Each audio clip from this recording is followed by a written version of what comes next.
আসসালামু আলাইকুম এভরিওয়ান। আজকে আমরা এই ম্যাথের সমাধান দেখব। আমাদের এই চ্যানেলে আপনাদের জন্য বিভিন্ন চাকরি পরীক্ষার বিভিন্ন ম্যাথের সমাধানের ভিডিও চলছে। কাইন্ডলি আমাদের চ্যানেলটিকে সাবস্ক্রাইব করে দিবেন। তো চলুন এখন আমরা আমাদের আজকের ম্যাথের সমাধানে নেমে পড়ি। এখানে বলছে 1 + 5 1 + 5 + 9 + 13 + ... এরকম চলতে থাকলে আমার ধারাটি 15তম পদ গিয়ে আমি কত মান পাবো সেটা আমাদের বের করতে হবে। এটা হচ্ছে প্রথম পদ, এটা দ্বিতীয় পদ, এটা তৃতীয় পদ, এটা চতুর্থ পদ। এইভাবে চলতে চলতে একটা সময় 15তম পদ পাবো না? তো সেই 15তম পদের মান আমার কত হবে সেটা আমাদেরকে বের করতে হবে।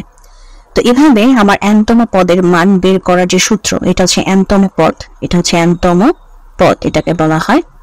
তো এরকম nতম পদের মান বের করার যে আমাদের সূত্রটা, সেটা হচ্ছে আমাদের a + n - 1 * d।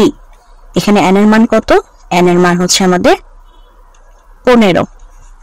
ঠিক আছে, এখানে n এর মান হচ্ছে আমাদের 15।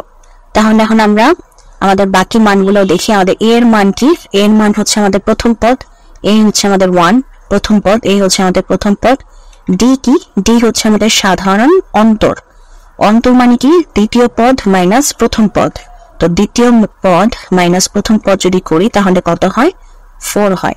ঠিক একইভাবে যে দেখেন 9 - 5 করলেও হবে 4, 13 - 9 করলেও হবে 4। এভাবে 4 4 ডিফারেন্সে আমার ধারাটা এগোতে থাকবে। এই জন্য আমাদের সাধারণ অন্তরটা হচ্ছে আমাদের 4।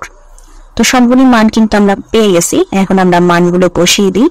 a এর মান হচ্ছে আমাদের 1, n এর মান হচ্ছে আমাদের 15 - 1, আর d এর মান হচ্ছে আমাদের 4।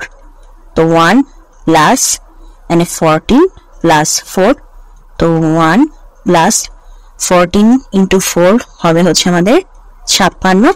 তো সুতরাং আমাদের অ্যান্সার আসতেছে 57, অর্থাৎ nতম পদের মান অর্থাৎ 15তম পদের মান হচ্ছে আমাদের 57। আর এটাই হচ্ছে আমাদের আজকের প্রশ্নের সমাধান।